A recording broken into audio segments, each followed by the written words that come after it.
നമസ്കാരം.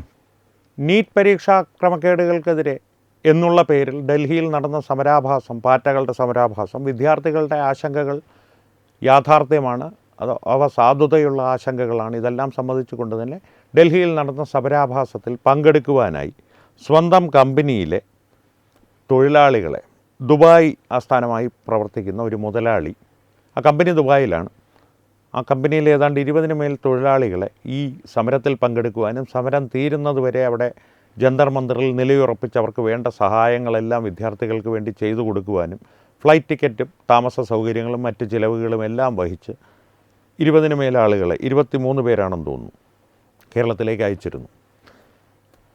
അബ്രീക്കോ freight company, അതാണ് ആ കമ്പനിയുടെ പേര്, അബ്രീക്കോ ഫ്രൈറ്റ്. ദുബായ് ആസ്ഥാനമായിട്ടാണ് പ്രവർത്തിക്കുന്നത്. മുതലാളിയുടെ പേര് ഷാജി. അപ്പോൾ അതിനെക്കുറിച്ച് ഒരു വിശദമായിട്ടുള്ള വിശകലനം നടത്തണമെന്ന് വിചാരിച്ചപ്പോഴാണ് ജിതിൻ കെ ജേക്കബിൻ്റെ ഒരു പോസ്റ്റ് കണ്ണിൽപ്പെട്ടത്. ആ പോസ്റ്റ് കൃത്യമായിട്ട് തന്നെ അതിൻ്റെ പശ്ചാത്തലങ്ങളും, അതായത് ഇത് സംബന്ധിച്ചുള്ള ഇതിലുള്ള പ്രശ്നങ്ങളുമെല്ലാം സമഗ്രമായി വിശകലനം ചെയ്യുന്നുണ്ട്. അതുകൊണ്ട് പ്രേക്ഷകരോട് ആ പോസ്റ്റ് ഞാൻ നേരിട്ടൊന്ന് പങ്കുവയ്ക്കുകയാണ്. അതിൽ ഇടയ്ക്കിടെ എൻ്റെ വ്യക്തിപരമായിട്ടുള്ള അഭിപ്രായങ്ങളും കൂട്ടിച്ചേർക്കാം. പ്രേക്ഷകരുടെ അഭിപ്രായങ്ങൾ കമൻറ്റുകളിലൂടെ രേഖപ്പെടുത്തുക. ജിതിൻ കെ ജേക്കബിൻ്റെ പോസ്റ്റിലേക്ക് പോവുകയാണ്. പോസ്റ്റ് തുടങ്ങുന്ന: വിവിധ സംസ്ഥാനങ്ങളിലെ പോലീസിൻ്റെ രേഖകൾ പ്രകാരം വിദ്യാർത്ഥി സമരത്തിൻ്റെ മറവിൽ ഡൽഹിയിലെ ജന്തർ മന്ദിറിൽ കഴിഞ്ഞയാഴ്ച നടന്ന കലാപത്തിൽ പങ്കെടുത്തവരിൽ 101 പേർ കൊലപാതക കേസിലും 62 പേർ കൊലപാതക ശ്രമക്കേസിലും 284 പേർ കവർച്ച കേസിലും 61 പേർ ബലാത്സംഗ കേസിലും 6 പേർ പോക്സോ കേസിലും 25 പേർ ലൈംഗികാതിക്രമ കേസിലും 229 പേർ ആയുധം കയ്യിൽ വെച്ച കേസിലും ഉൾപ്പെട്ടവരാണ്. ഇപ്പോൾ ഒരു ഏകദേശ രൂപം പ്രേക്ഷകർക്ക് പിടികിട്ടുന്നുണ്ടല്ലോ അല്ലേ ഈ കണക്കുകൾ വരുമ്പോൾ? ഒന്നും കൂടി വായിക്കാം. 101 പേർ കൊലപാതക കേസിൽ, 62 പേർ കൊലപാതക ശ്രമക്കേസിൽ, 284 പേർ കവർച്ച കേസിൽ, 61 പേർ ബലാത്സംഗ കേസിൽ, 6 പേർ പോക്സോ കേസിൽ, 25 പേർ ലൈംഗികാതിക്രമ കേസിൽ, 229 പേർ ആയുധം കയ്യിൽ വെച്ച കേസിലും. ഇത്രയും ആണ് ഡൽഹി പോലീസ് ഇതുവരെ തിരിച്ചറിഞ്ഞിട്ടുള്ള പ്രതികൾ. ഈ പാറ്റ സമരത്തിൽ വിദ്യാർത്ഥികൾ നീറ്റിന് വലിയ നഷ്ടം സംഭവിച്ചു, നീറ്റിൽ ചോദ്യപേപ്പർ ചോർന്നതുകൊണ്ട് ഞങ്ങൾക്ക് വലിയ നഷ്ടം സംഭവിച്ചു എന്ന വ്യാജേന ഈ വിദ്യാർത്ഥികളുടെ സമരമെന്ന് പരക്കെ പ്രചരിപ്പിക്കപ്പെട്ട ഈ സമരാഭാസത്തിലേക്ക് നുഴഞ്ഞു കയറുകയോ അല്ലെങ്കിൽ ക്ഷണിക്കപ്പെട്ട് വന്നവരോ, ഇത്രയും പേരാണ് തിരിച്ചറിയപ്പെട്ട കുറ്റവാളികൾ. തിരിച്ചറിയപ്പെടാനുള്ളവർ ഇനിയുമുണ്ട്. 30,000-ഓളം പേരെ നിർമ്മിത ബുദ്ധിയിലെ ഫേഷ്യൽ റെക്കഗ്നേഷൻ ഉപയോഗിച്ച്, AI ഫേഷ്യൽ റെക്കഗ്നേഷൻ ഉപയോഗിച്ച് ഡൽഹി പോലീസ് ഇതുവരെ തിരിച്ചറിഞ്ഞിട്ടുണ്ട് എന്നാണ് പോലീസ് വൃത്തങ്ങളിൽ നിന്ന് നമുക്കറിയുവാൻ കഴിയുന്നത്. അതാണ് ഇതിൻ്റെ ഒരു പശ്ചാത്തലം, സമര പശ്ചാത്തലം. സമരത്തിൽ പങ്കെടുത്ത വിദ്യാർത്ഥികളുടെ, ഡബിൾ കോട്ട്സിലാണ് ഞാൻ വിദ്യാർത്ഥികളെന്ന് പറയുന്നത്, അവരുടെ പശ്ചാത്തലം. ജിതിൻ ജേക്കബിൻ്റെ പോസ്റ്റിലേക്ക് തിരിച്ചു വരാം. കലാപത്തിൽ പങ്കെടുത്തവരിൽ 2873 പേർ ക്രിമിനൽ പശ്ചാത്തലമുള്ളവരാണെന്ന് ഫേഷ്യൽ സ്കാനിങ്ങിലൂടെ വ്യക്തമായി ഡൽഹി പോലീസ് ഔദ്യോഗികമായി തന്നെ പറയുന്നു. 2873 എന്നുള്ളത് അവരിതുവരെ ഔദ്യോഗികമായിട്ട് പ്രഖ്യാപിച്ച സംഖ്യയാണ്. 30,000 പേരോളം തിരിച്ചറിയപ്പെട്ടിട്ടുണ്ട് എന്നുള്ളത് പോലീസ് വൃത്തങ്ങൾ നമ്മളോട് പങ്കുവയ്ക്കുന്ന വിവരങ്ങളാണ്. ജീവിതത്തിൽ ഒരു വിദ്യാർത്ഥി സമരത്തിലെങ്കിലും പങ്കെടുത്തിട്ടുള്ള ഏതൊരാൾക്കും നിസ്സംശയം പറയുവാൻ കഴിയുന്ന ഒന്നാണ് ഡൽഹിയിൽ കണ്ടതുപോലെ കലാപം അഴിച്ചുവിടാൻ വിദ്യാർത്ഥികൾക്കാകില്ല എന്നത്. ആ വസ്തുതയോട് വിദ്യാർത്ഥി സമരങ്ങളിൽ ഒരിക്കലെങ്കിലും പങ്കെടുത്തിട്ടുള്ളവർക്ക് പൂർണ്ണമായും യോജിക്കാൻ സാധിക്കും ജിതിൻ ജേക്കബിൻ്റെ ആ ഒരു അഭിപ്രായത്തോട്. അതിൽ വിമർശകരോ അനുകൂലിക്കുന്നവരോ ആർക്കും ഈ ഒരു അഭിപ്രായത്തെ തള്ളിക്കളയുവാൻ സാധിക്കില്ല എന്നുറപ്പാണ്. അവിടെ സമരമെന്ന പേരിൽ ഒത്തുകൂടിയതിൽ 90% കൊടും ക്രിമിനലുകളും സമരജീവികളും കലാപമുണ്ടാക്കുവാൻ ഗൾഫിൽ നിന്ന് വരെ വന്ന പൊട്ടൻഷ്യൽ മത തീവ്രവാദികളുമായിരുന്നു എന്നത് പുറത്തു വന്ന സ്ഥിതിക്ക് ഇനി മറ്റേതിറക്കുകയല്ലേ? ഏത്? ഇരവാദം.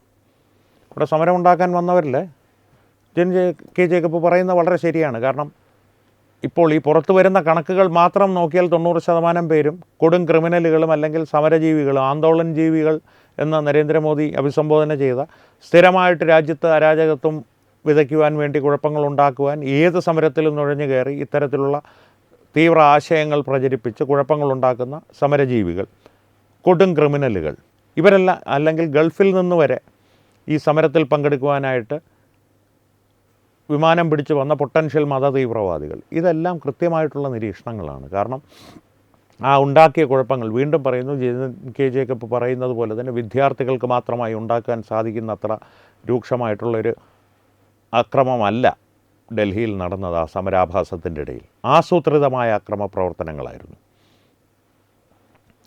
അപ്പോൾ ഇനി അടുത്തത് ഇരവാദമല്ലേ എന്നാണ് ജിതിൻ കെ ജേക്കബ് ചോദിക്കുന്നത്. ഇത്രയും കാര്യങ്ങൾ വെളിവായതിനു ശേഷം ഈ കൊടും ക്രിമിനലുകളെ അറസ്റ്റ് ചെയ്താൽ ഞങ്ങൾ വീണ്ടും ജന്തർ മന്ദറിൽ വന്ന് സമരം ചെയ്യുമെന്നാണ് ഇപ്പോൾ ഭീഷണി. ഇതുവരെ അറസ്റ്റ് ചെയ്യപ്പെട്ടവരിൽ ഏറെക്കുറെ എല്ലാവരും തന്നെ വിദ്യാർത്ഥികളല്ല എന്നതും എടുത്തു പറയേണ്ടതുണ്ട്. പാറ്റകളാണിപ്പോൾ പറഞ്ഞിരിക്കുന്നത് ഞങ്ങൾ വീണ്ടും ജന്തർ മന്ദറിൽ വന്ന് സമരം ചെയ്യുമെന്നുള്ളത്. ഇനിയിപ്പോൾ ഇരവാദവും മോങ്ങലുമായിരിക്കും എങ്ങും. ഈ കൊടും ക്രിമിനലുകൾക്ക് വേണ്ടി മനുഷ്യാവകാശക്കാർ ഇപ്പോൾ എത്തും. ഈന്തപ്പഴത്തിനും വണ്ടിപ്പരിപ്പിനും ഗൾഫിൽ പോയി കുനിഞ്ഞു നിൽക്കുന്ന മാപ്രകൾ അന്തിച്ചർച്ച നടത്തിയും എഡിറ്റോറിയൽ എഴുതിയും കരഞ്ഞു മെഴുകും. അതിൽ കൂടുതൽ ഞാൻ എന്ത് പറയാനാണ്? ഇതിൽ വലിയ വിശദീകരണത്തിൻ്റെ ആവശ്യമൊന്നുമില്ല. അതുകൊണ്ട് തന്നെ ഒന്നും കൂടി വായിക്കാം. അത് ഇനിയിപ്പോൾ ഇരവാദവും മോങ്ങലുമായിരിക്കും എങ്ങും.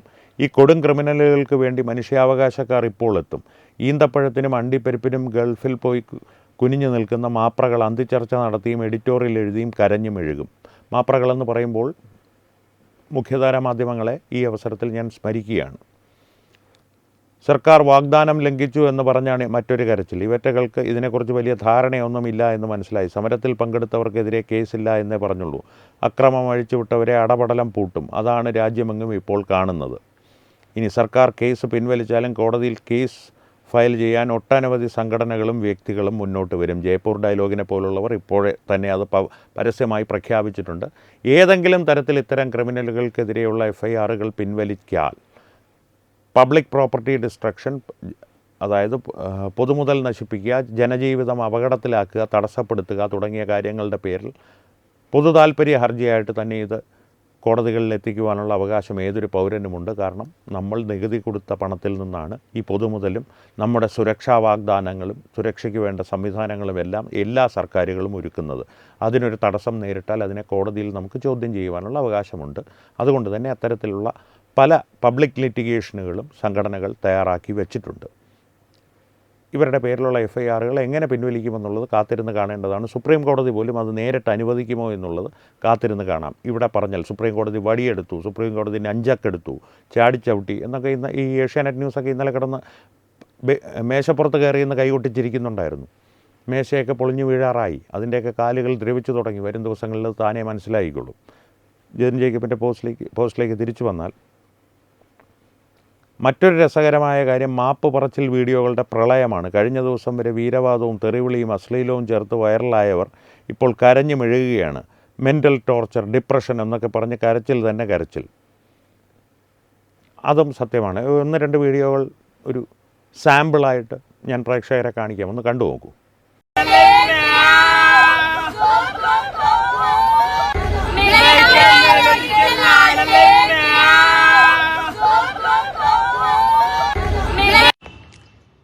मैं नागपुर से आर्यन, सॉरी कुछ दिनों पहले मैं प्रोटेस्ट में गया था नागपुर के, तो तब मेरे हाथ से एक छोटी सी गलती हुई है.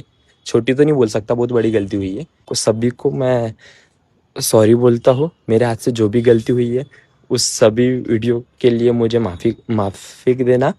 और सही में मैं अपने इंडिया के प्रधानमंत्री जी की रिस्पेक्ट करता हूँ.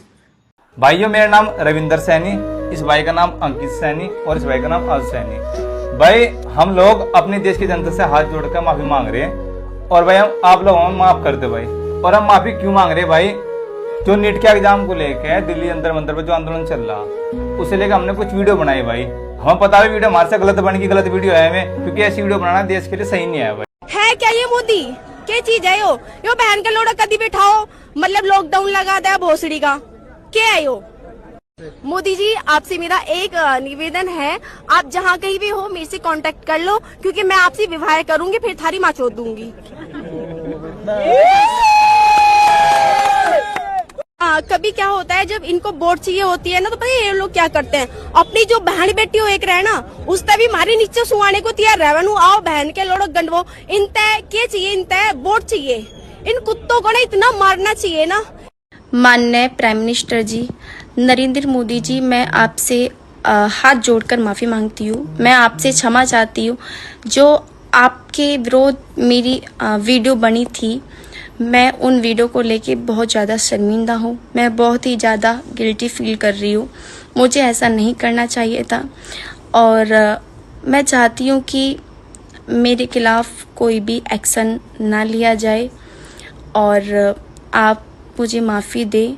ഗൾഫ് കേന്ദ്രീകരിച്ച് പ്രവർത്തിക്കുന്ന മലയാളി വ്യവസായികൾ അവരുടെ ജോലിക്കാരെ ഡൽഹി കലാപത്തിൽ പങ്കെടുക്കുവാൻ ടിക്കറ്റ് എടുത്തു കൊടുത്ത് അയച്ചു എന്നതിൽ നിന്ന് തന്നെ മനസ്സിലാക്കാം ഈ കലാപത്തിന് ലഭിച്ച വിദേശ പിന്തുണ.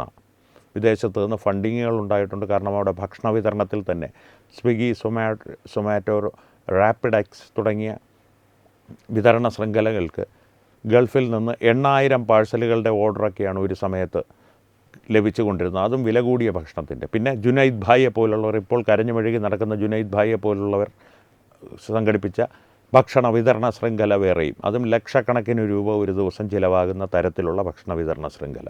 ഇന്ത്യയിൽ കലാപമുണ്ടാക്കാൻ ഗൾഫിൽ നിന്ന് വന്നവർ മറന്നുപോയൊരു കാര്യമുണ്ട്. ഡൽഹിയിലേക്കുള്ള ടിക്കറ്റ് മാത്രമേ കമ്പനി മുതലാളിക്ക് നൽകുവാൻ കഴിയൂ. പാസ്പോർട്ട് ഇന്ത്യ ഗവൺമെൻറ് നൽകിയതാണ്. സത്യമാണ്.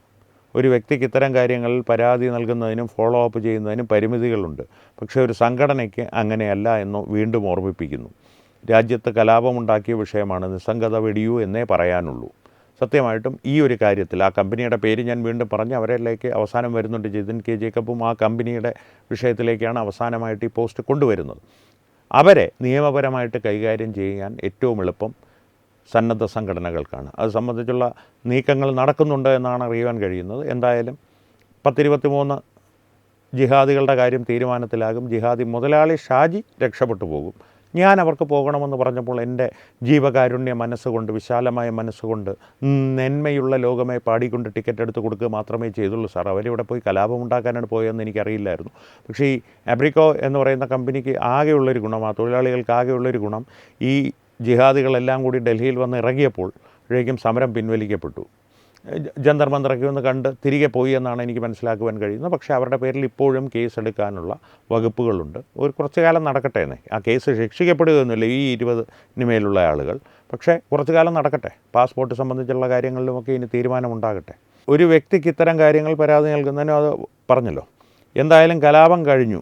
ഇനി ഇരവാദത്തിൻ്റെ നാളുകളാണ്. രാജ്യതലസ്ഥാനത്ത് കലാപം അഴിച്ചുവിട്ട 2873 കൊടും ക്രിമിനലുകളുടെ മനുഷ്യാവകാശം പറഞ്ഞുള്ള മോങ്ങൽ നടക്കട്ടെ. അതിൽ പുതുമയൊന്നുമില്ല. പക്ഷേ കലാപലക്ഷ്യവുമായി ഇന്ത്യയിലേക്ക് വിമാനം കയറി തിരിച്ചു പോയവർക്കൊക്കെ എതിരെ എന്ത് നടപടി ഉണ്ടാകുമെന്നറിയാനാണ് ഞാൻ കാത്തിരിക്കുന്നത്.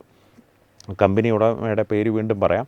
ഡൽഹിയിലെ സമരമുഖത്തെത്തിയ ദുബായ് അബ്രിക്കോ ഫ്രൈറ്റ് കമ്പനിയിലെ മലയാളി തൊഴിലാളികൾ, അവരുടെ പടവും കൊടുത്തിട്ടുണ്ട്. ആ പടം ഞാൻ പ്രേക്ഷകർക്ക് വേണ്ടി ഇവിടെ ഒന്നുകൂടി പ്രദർശിപ്പിക്കാം. എന്നിട്ട് ആ കമ്പനിയുടെ ഒരു ഹ്രസ്വമായിട്ടുള്ള വിവരണവും പ്രേക്ഷകർക്ക് തരാം. മലയാളി പ്രവാസി വ്യവസായം അബ്രിക്കോ ഫ്രൈറ്റ് കമ്പനിയുടെ ഉടമയുമായ ഷാജി നിലമ്പൂരാണ് സ്വന്തം സ്ഥാപനത്തിലെ 23 ജീവനക്കാരെ സമരമുഖത്തേക്ക് അയച്ചത്. വിമാന ടിക്കറ്റ്, താമസം, ഭക്ഷണം തുടങ്ങിയ യാത്രയുടെയും താമസത്തിൻ്റെ മുഴുവൻ ചിലവും ഷാജി നിലമ്പൂരിൻ്റെ കമ്പനി വഹിച്ചു. അവിടെ ചെന്ന് ഈ 23 ജിഹാദികൾക്കും അല്ലെങ്കിൽ ജിഹാദിയുടെ പിണിയാളുകൾക്കും നൽകപ്പെട്ട നിർദ്ദേശം സമരം തീരുന്നതുവരെ അവിടെ തന്നെ തുടരുക, അതിനു വേണ്ടിയിട്ടുള്ള എല്ലാ ചിലവും കമ്പനി വഹിച്ചു കൊള്ളാം എന്നുള്ളതാണ്. ഇതാണ് ജിതിൻ കെ ജേക്കബ് പറഞ്ഞത്. എത്രത്തോളം വിദേശ പിന്തുണ, ഏതൊക്കെ തരത്തിലുള്ള ജിഹാദി മനസ്കർ ഇതിൻ്റെ പിന്നിലുണ്ടായിരുന്നു. 2000-ന് മുകളിൽ ഏതാണ്ട് 3000-ന് അടുത്തോളമുള്ള ക്രിമിനലുകൾ ഇതിൽ പങ്കെടുത്തതിൻ്റെ പേരിൽ നിയമ നടപടികൾ നേരിടുവാൻ പോവുകയാണ്. ഇനി അങ്ങോട്ടേക്കുള്ളത് തിരിച്ചറിയപ്പെടേണ്ട ഏതാണ്ട് 28,000-ഓളം ക്രിമിനലുകളാണ്. പക്ഷേ അതിനുമപ്പുറത്തേക്ക് ജിതിൻ കെ ജേക്കബിൻ്റെ വാക്കുകൾ വളരെ പ്രസക്തമാണ്. സന്നദ്ധ സംഘടനകളും രാജ്യസ്നേഹികളായ സംഘടനകളും ഇത്തരത്തിലുള്ള ഷാജി നിലമ്പൂരിനെ പോലുള്ള ജിഹാദി മനസ്കരുടെ കാര്യത്തിൽ അവരിങ്ങോട്ടേക്ക് ടിക്കറ്റും ചിലവും കൊടുത്തയച്ച, ചിലവും കൊടുത്തയച്ച 23 ജിഹാദികൾ മനസ്കരോ അല്ലെങ്കിൽ അതിലുള്ള പിണിയാളുകളോ, ജിഹാദികളുടെ പിണിയാളുകളോ അവരുടെ പേരിലോ ഏതെങ്കിലും തരത്തിലുള്ള പരാതികളുമായി മുന്നോട്ട് പോകുമോ ഇല്ലയോ എന്നുള്ളത് ജിതിൻ ജേക്കബിനെ പോലെ അറിയുവാൻ എനിക്കും താല്പര്യമുണ്ട്. ഞാനും അതിനുവേണ്ടി കാത്തിരിക്കുന്നു. അപ്പോൾ വരും ദിവസങ്ങളിൽ അത്തരത്തിലുള്ള എന്തെങ്കിലും നീക്കങ്ങൾ ഏതെങ്കിലും സംഘടനകളുടെ ഭാഗത്തു നിന്നുണ്ടാകുമോ എന്ന് കാണാം. ഇല്ലെങ്കിൽ നമുക്ക് നമ്മുടേതായിട്ടുള്ള വഴിയിൽ അത്തരത്തിലുള്ള കാര്യങ്ങൾ എങ്ങനെ ചെയ്യാമെന്നുള്ളതിനെക്കുറിച്ച് അന്വേഷിക്കാം, ആ നടപടികൾ കൈക്കൊള്ളുകയും ചെയ്യാം. എന്തായാലും അങ്ങനെ വെറുതെ വിട്ടാൽ കൊള്ളില്ലല്ലോ. ഷാജി നിലമ്പൂരിന് 23 പേർക്ക് ജിതിൻ കെ ജേക്കബ് പറഞ്ഞ പോലെ വിമാന ടിക്കറ്റും താമസവും ഭക്ഷണത്തിനുമുള്ള പണവും കൊടുക്കാൻ സാധിക്കും. ഇന്ത്യൻ പാസ്പോർട്ട് എന്നുള്ളത് ഭാരത സർക്കാരിൻ്റെ നിയമപരിധിക്കും അധികാരപരിധിയിലും പെടുന്ന കാര്യമാണല്ലോ. ആ പാസ്പോർട്ട് ഉപയോഗിച്ചാണല്ലോ അവിടെ ചെന്ന് ജോലി സംഘടിപ്പിക്കുന്നതും ഭാരതീയ പൗരനായി അഭിമാനിച്ച് ജോലി ചെയ്തിട്ട് ഭാരതത്തിനിട്ട് തന്നെ ടോർപിഡോ വയ്ക്കുന്നതും. എന്തായാലും വരും ദിവസങ്ങളിൽ ഇരവാദങ്ങളും കരഞ്ഞു മെഴുകലുകളും ഈന്തപ്പഴത്തിനും വണ്ടിപ്പരപ്പിനും വേണ്ടിയുള്ള വിശ്വാസ്യത തെളിയിക്കലും എല്ലാം ഒരു കുത്തൊഴുക്ക് പോലെ നമ്മുടെ മുൻപിലേക്ക് എത്താൻ സാധ്യതകൾ വളരെ കൂടുതലാണ്. അത് നടക്കട്ടെ, നിയമ നടപടികൾ അതിൻ്റെ വഴിക്ക് നടക്കട്ടെ. എന്തായാലും ഷാജി നിലമ്പൂരിനും 23 തൊഴിലാളികൾക്കും അഭിനന്ദനങ്ങൾ ഇത്തരത്തിലൊരു കാര്യം വെളിച്ചത്ത് കൊണ്ടുവന്നതിന്. കാരണം ഇത്തരത്തിലുള്ള പ്രവർത്തനങ്ങൾ അതിൻ്റെ പിന്നിൽ നടക്കുന്നു എന്നുള്ളത് ഞങ്ങളിങ്ങനെ 24 മണിക്കൂറും എടുത്ത് പറഞ്ഞുകൊണ്ടിരുന്നാലും ജിതിൻ കെ ജേക്കബിനെ പോലുള്ളവർ പോസ്റ്റ് ഇട്ടാലും നിങ്ങൾ തന്ന തെളിവ് പോലൊരു തെളിവില്ലായിരുന്നെങ്കിൽ അത് വിശ്വസിപ്പിക്കാൻ ഒരല്പം പ്രയാസമുണ്ടായേനെ. അപ്പോൾ വളരെ നന്ദിയുണ്ട്. വരും ദിവസങ്ങളിൽ എന്താകും കാര്യങ്ങളെന്നുള്ളത് കാത്തിരുന്ന് കാണാം. പ്രേക്ഷകരുടെ ഈ വിഷയത്തെ സംബന്ധിച്ചുള്ള അഭിപ്രായങ്ങൾ തീർച്ചയായും ഞങ്ങളോട് കമൻറ്റുകളിലൂടെ പങ്കുവയ്ക്കുക. ഒപ്പം ഈ വീഡിയോ ലൈക്ക് ചെയ്യുക, പരമാവധി ആളുകളുമായി ഷെയർ ചെയ്യുക. ഏറ്റവും പ്രധാനപ്പെട്ട കാര്യം തത്വമയി ന്യൂസിൻ്റെ യൂട്യൂബ് ചാനൽ നിങ്ങൾ സബ്സ്ക്രൈബ് ചെയ്തിട്ടുണ്ടെന്ന് ഉറപ്പുവരുത്തുക. അപ്പോൾ ഈ വിഷയത്തിലും മറ്റു വിഷയങ്ങളിലും സംവാദങ്ങളും നിയമ നടപടികളും തുടരട്ടെ. വീണ്ടും കാണാം. നന്ദി, നമസ്കാരം.